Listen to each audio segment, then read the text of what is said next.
Our generation has been dubbed the startup generation. About 1/3 of young Canadians wants to start their own business, according to a recent McGill report. Entrepreneurs are an important part of our economy, not just here in Canada, but around the world. Entrepreneurial ventures literally generate new wealth. Existing businesses may remain confined to the scope of existing markets and may hit the glass ceiling in terms of income. New and improved offerings, products, and technologies from entrepreneurs enable new markets to be developed and new wealth created. But for all the positive entrepreneurs bring to our economy, a lot of work goes into actually starting a business.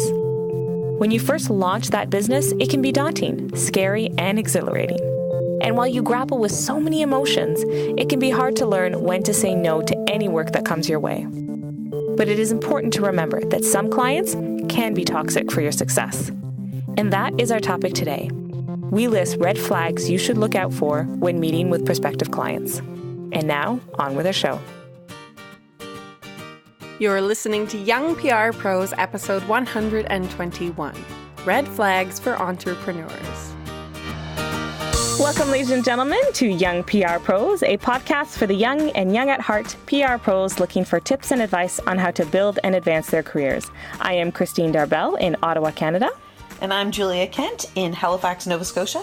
I'm Ross Simmons, also in Halifax, Nova Scotia. And I'm Claire Bonnyman in Toronto, Ontario. So spinsucks.com, which is a blog dedicated to enhancing the reputation of PR and run by Ginny Dietrich, who has given us some shout outs on this show and has even been a guest host. Her blog recently posted an article about things you never want to hear from a prospective client. Basically, red flags you should look out for before saying yes to a job. So from her perspective, Ginny Dietrich runs her own agency in Chicago, but she started off just saying yes to a few clients and then all of a sudden realized she had so much business that she needed to hire staff, and she actually had like a full-fledged agency now. So I know based on the introduction to this episode, our generation has been dubbed that's the startup generation. A lot of people in our generation, regardless of the industry, but I think also, especially in PR and communications and marketing, a lot of entrepreneurs are popping up. And just given our industry, I think it's really hard for our generation to say no to some of the work, because obviously you don't want to say no because you want to start. But there are certain red flags, especially in our industry, that can be really, really toxic for success. So that's what we're going to talk about today. And, you know, what better person to start with than our resident entrepreneur? So Ross, can you share with us, you know, one or two red flags in your experience of things that you should look out for when you're meeting with a prospective client? Something that might indicate that this relationship's not going to be a healthy one. Definitely. So when I first graduated from university, I had a short gig with the CBC, but then when I was done with that gig, I started up my first kind of consulting business, me and a fellow university grad. And we started our own freelance business. We were servicing small and medium businesses. And in that time, I learned a lot about red flags with clients. I worked with a lot of clients who never worked with a consultant before. And as somebody who was never a consultant before, I didn't really know what the role entailed. And there was a few key things that I learned at that time. One of the most important pieces was recognizing that you need to ensure that your clients respect your time. Your time is really what you're selling, the effort that you take when you're helping them, whether that's building out a website, creating content for them, helping them draft a press release, whatever that may be. You want to ensure that they respect your time. They're not texting you at all hours of the night. They're calling you 24/7, expecting you to drop everything that you have on your plate, whether it's family or friends, and just go running to do whatever it is that they want you to do. That's not a good relationship, and it never ends up well. So if you are in a situation, make sure that you spend some time to set expectations up front with a potential client to ensure that they're not taking advantage of your time, because time is really all we have. And then another thing that I would say is, when you're a freelancer, especially when you're a young PR pro, you're young in your career, a lot of people think that freelancer means free work. And you don't want to fall into that trap of people thinking, oh no, you can just do this for me. You can tackle this project for me. And then just say yes because you're trying to build up your reputation or because you're trying to get some work under your belt. Always charge something for your time and for your energy, unless you're volunteering with a program or an organization that you believe in, if it's early stage, something of that nature, then by all means, it's okay to volunteer your time. But if somebody is a multi-million-dollar company and they're looking to just get you to do some work for free, it's probably not a right fit. So ensure that you're putting your time and energy when you're doing consulting. Recognize that you probably have to put some food on the table, and you can't spend all of your time doing free work. Recognize kind of a set amount of time each month that you can do free work, volunteering, whether that's on a board or whether that's with the association or with a group of friends trying to create something new. All of that is fine and dandy, but if you're going after a client that you want to work with from a professional standpoint, you definitely want to ensure that you're charging. And on that point, Ross, Spin Sucks, the blog, and we'll definitely post this on our website. They talk about that as well, about, not doing money for free, and 2 red flags that they mention. So like things that you should listen for when you're in an or speaking with a prospective client. One is, we loved your proposal and we want to move forward, but we want to pay 50% less than your quote. Right. So basically saying, yeah, this looks great, but can you do it for 50% less? That's a big red flag. And the other one, which I thought was really good, was, we thought you would be much cheaper. Right. Right. So it's like right off the bat, they're saying, we don't really we're because you're a freelancer and an entrepreneur, we don't think you're worth it. Or they think, well, yeah, you're not an agency with overhead, so you automatically should be so much cheaper than what I thought. But it's like, okay, yes, you might not have the overhead of an agency, but there's still that bottom line of your time, and you still have to pay that, right? So those are really good flags, things to kind of look out for when you're in a meeting, if these sort of things start coming up. Yeah, that's definitely a red flag. If that one came up with me, I would say, if somebody ever says to you, I thought you were cheaper, say your response should be, I thought you could afford more, or something like that. And then frame it so they recognize that, or you say something like, I thought that you would be able to afford me, or something like that. Ensure that you don't let somebody belittle you because of their expectations around price. Price yourself as the market would expect, but at the same time, I would definitely never take that type of that type of conversation the right way. Yeah. So, Julia, I know that you're not in a freelance job right now, but you did do a little bit of freelancing at the beginning of your career. I did, and I actually had all very, very positive experiences. So I was kind of putting my hat on, as someone who has hired a lot of freelancers, right? Who has hired a lot of contractors and things like that. I have 2 small things to keep in mind. I think the first one is very obvious. Don't take on a client that ever indicates that the work is going to involve anything unethical or anything, any sort of cover-up work of something unethical. I just don't want to be associated with that, right? And it's actually really not fair of a lot of clients to ask that of you.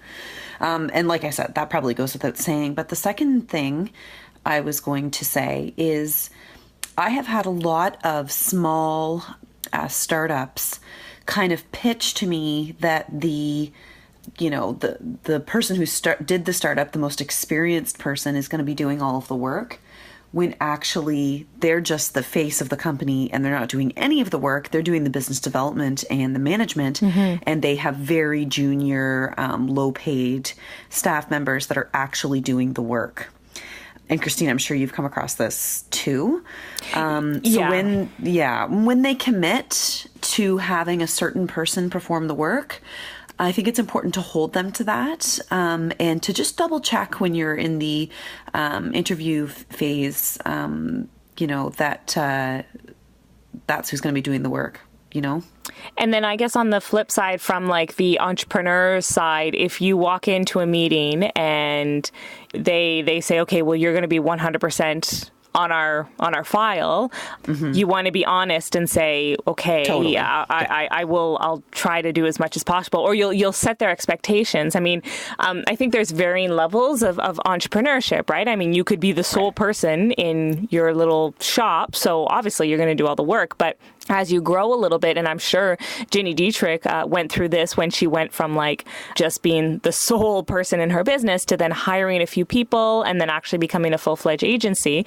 In that interim where, you know, she actually had to work on actually growing the business and not working, it's important to kind of set that expectation with your clients, and then also not for your clients to come back and say, no, I want you on it all the time, because that's also unrealistic, right? And sometimes you do have to farm things out. And if it's not your expertise, then you do have to either work with someone else or, you know, try to connect with someone who has the experience. You know, it's like if I were an entrepreneur and walk into a meeting with a client and they want, you know, communications package, and I could say, well, you know what, I can put together all the content, but I'm not a graphic designer, so I'm going to be farming that out, you know? And if they come back and they're like, oh, well, we wanted you to do all the work. It's like, well, that's unrealistic. You know, I mean, some people can do it all. And like, you know, if you are a great graphic designer and you're a great writer and you're also a great video editor, then you be honest with your client and you do all the work. But then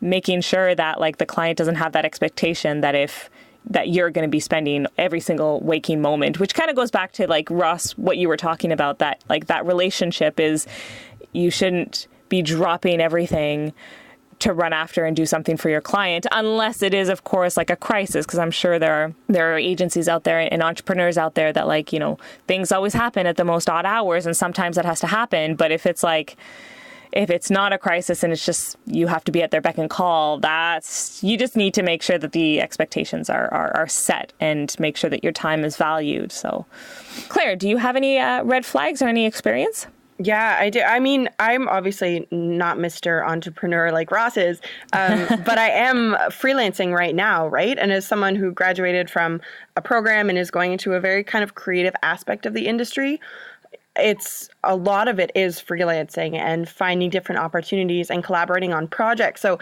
jumping back to Ross's talk about respect, a major thing for me, coming from the perspective of someone who works with people from different industries and collaborates on a bunch of different pieces, is when someone isn't actually interested in talking with you, but talking at you. Because that level of respect, I think, should go beyond just your time. You know, like a client or a project partner, they should be picking you for a reason, whether it's that you gave them a killer pitch or they heard about you through word of mouth. And there should be some sense that they're interested to talk to you and to work with you. But if they are completely overloading you with their own story, aren't paying attention to anything you say, are belittling you in any way, that does not bode well for down the line for me, because there's that awkward balance of, yes, the client is always right, but not always. And as someone who's supposed to be the expert, supposed to be bringing something to them, there should be a level of respect and communication and dialogue so that they recognize that you have something to add that they want, and they should respect you for that. You know, like they don't have to come in and bow at your feet. Gosh, no. But they shouldn't be taking advantage of you just because you're a young person working who's going out there on a limb. They should be respecting the skills that you have and respecting the individual that you are. For sure, definitely. Yeah, I think the respect is a really important factor. And if there's any sort of inkling in your interview with a prospective client that they just either they don't, and it's not maybe that they don't respect you, but I think there's a lot of people out there that just don't understand, you know, PR and communications. Yeah. And it kind of goes back to another red flag that the Spin Sucks blog posted about. They said, my sister, friend, neighbor, wife, husband, cousin, mailman, dog keeps telling me I need PR.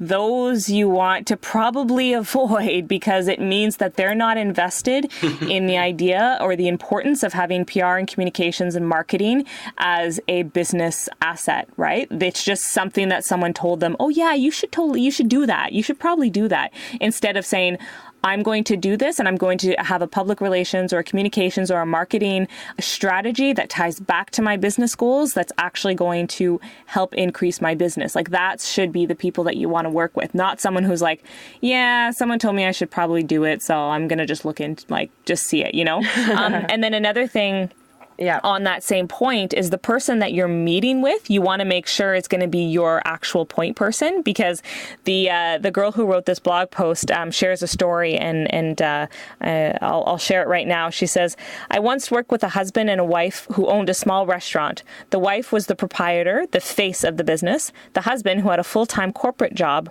ran operations behind the scene. During the interview process, I worked mainly with the husband, who understood the PR basics. Once I was hired, the wife became my priority point of contact. It quickly became clear they were on very different pages when it came to their business. And basically, PR was not the priority of the wife. So you could see, like, you want to make sure that the people you're meeting with are actually the people that you're going to be working with, because it's one thing to say that, yes, we need PR and communications and marketing, and then all of a sudden you're put with someone who's like, why am I doing this? I don't care. And then, like, there's no respect there because they don't even believe that they should have it, right? So I think there's a lot of, I think we've talked a lot about, like, the respect around it, but there's like just a few sort of red flags in meetings that you need to keep an eye out for. Make sure that they want to tie it back to business goals, and they really truly believe that PR and communications is going to help them. Any other comments? Yeah, I think to build on that piece, another red flag happens whenever you hear them say, oh, this will be an easy job for you. This is something that'll not take you a lot of time. And they say that they assume that you can do something very quickly. That's often a red flag to kind of gauge, okay, how much time do they actually think this is going to take? And what do they actually think goes on behind the scenes when it comes to getting them press or creating a website, that kind of thing. That's a good one. That's a really good one. Yeah. Because, that's another example of not wanting to set yourself up for failure. If they're like, oh yeah, this will take you a week, and then you say yes to the job, and then you're like, well, no, this is not going to take a week, and then you go back to them and say, and it's not that you're slacking or anything, because it's just a reality. Some things take time, right? Especially if they want to be done right, and either you do it right and you take a little bit more time, or in that scenario, you're setting yourself up for failure, because then you're going to have to cut corners to actually fulfill the deadline the unrealistic deadline that the client put forward. So. Yeah, it's a big, big red flag when someone who doesn't understand the industry makes an effort to manage it and gives you a timeline. And you're like, no. That's not how this works. So true. Agreed.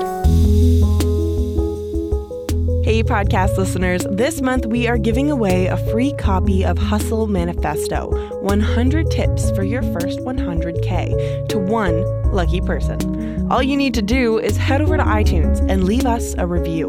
We will choose one lucky person and send them this free gift as a thank you. So, thank you.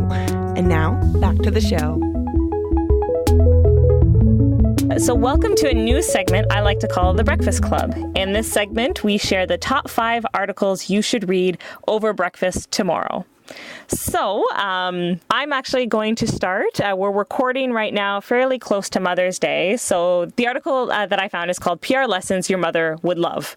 And basically, and I thought it was also really funny because as a new mother, I'm already finding myself saying some of these things to my 2-year-old. So, but just to give you an example, so the article just lists a bunch of like things that your mother used to tell you when you were a kid and ties it back to the PR translation and the PR lesson that you should learn from your childhood. So if everyone was jumping off a bridge, would you do it too? How many has your mother ever said that to you before? Like, I'm not the only one. Yeah, that's like all the time, right? Like you come back and you're just like, yeah, but Johnny's doing it. And then she always turns around. Well, if everyone was jumping off a bridge, would you do it too? Anyway, Basically, if Mom, you're listening, you were right. The PR translation is don't be so quick to jump on the latest trend because just because everyone else is. Stay focused and choose a communication style that feels natural for your brand's unique personality. And we've talked about this in the past. Just because, there's a lot of people on Facebook or a lot of people on Twitter or a lot of people on Snapchat or a lot of people on Instagram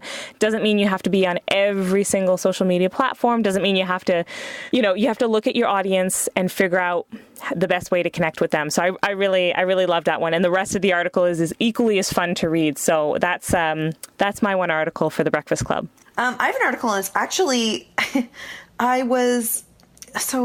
Nova Scotia, one of the Liberal MPPs was fired because of a Twitter post that he made 4 years ago. Ross, did you read about this? I did see that. Yes. And so I was like, gosh, I hope I've never said anything unsavory on my Twitter. So I was going back and reading my Twitter archive. But anyways, I was squeaky clean, as we would expect.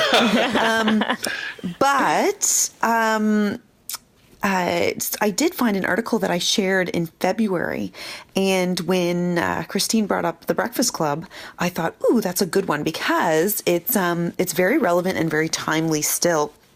It's an article by Fast Company, and it's called "The 4 Secrets of People Who Finish Their Work Weeks on Thursday." And I'm currently working in a 4-day-ish work week scenario. And it is definitely challenging, but the rewards are worth it. And it's a very succinct article. It says, the 4 secrets are that people that work a 4-day work week schedule intentionally, they focus on priorities, they tune out distractions, and they find shortcuts. And that's a very high-level summary of the article, but it just, only having 4 days rather than 5 forces you to be more intentional with your time and to be more organized. And I'm finding, I'm reading an article every week about another country who has instituted the 4-day work week. I think Korea is one of them that's looking at it, but France has already implemented it. And I'm a huge fan. I think that people are more productive in a 4-day work week than in a 5. And that's a whole other discussion, but it's a really interesting article. And it's in there are a series of 5-minute reads. So it's a really quick one, but it's really interesting. And if you do a Google News for 4-day work week, there's a lot of articles out there because it's really a hot topic, particularly at the national level. That's really neat. Yeah. Very cool. That could be a podcast episode. It could be a podcast. Yeah. That could be. All right. Ross, do you want to share your article? Yes, sure. So I have an article. And my article is called "How to Become Insanely Well Connected." It's been uploaded to the First Round blog, which is a VC firm, and it's all about networking. It's written by a gentleman by the name of Chris Frolick. He is a VC these days at First Round, but he also was a part of launching the TED Talks that we all know and love. He also worked at eBay, Delicious, back when it was a thing, and he has quite an impressive resume. But what's more important than that is this article's insight around how to become well connected, how to create genuine connections with people, and a variety of different things. So it goes in depth. Like, it might take you 15, 20 minutes to actually read through the entire article, but it's one of those ones that I know for me personally, I bookmarked and I plan to come back to it time and time again. This blog post is filled with lots of insight. It includes everything from templates on emails that you should send people. It talks about this idea of creating a dream contact list. So you would create a list of the people who you want to someday have a relationship with. And as you think about those relationships, it's not about building a relationship with that person because you want something from them. It's because you're genuinely interested in their story, their lifestyle, what they're all about, what they represent. And the entire blog post is just a great read. So it's called "How to Become Insanely Well Connected," and I will definitely pass it along so it can be included in the show notes. Awesome. And Claire, what's your article? Yeah, so in true audio producer style, I'm going to go a little bit different here. I started a new job this week, so my mornings have been a little bit rushed. So instead of being able to read anything as I normally do, I'm actually going to recommend a little podcast that I've been listening to in the mornings. It is no replacement for young PR pros, obviously, but NPR started a new podcast called Up First, which runs about 10 minutes. They release it every morning around 5 a.m., so even if you're an early riser, it should be there for you. And I think it really speaks to a lot of the things that we talk about a lot on the show, about, checking the headlines, and on our Christmas to-do list, it's always read the newspaper and stay in tune with the news. And you have to know what's going on. And I think they do a really, really great job of just kind of distilling down a lot of the big topics from the day and things that are going to be talked about a lot, so that you can feel comfortable knowing that going into the day, a lot of the things that started happening, you know a lot of the things that you're going to come to face. So sometimes they do a whole show like this morning. The entire show was focused on something that happened yesterday that was really big. And if I tell you what it is, you're going to know exactly what day this is, so I won't. But other ones delve into different topics and talk about it. It's very U.S. focused, so there's a lot about politics, which there's always a lot going down there. But it's also a really great tool just of like international news and headlines and a lot of the really big focus stories that are really key to know. And I think it's a really awesome way to kind of start the day. And hopefully next week I'm going to get back to more reading. But yeah, so I recommend Up First by NPR. Nice.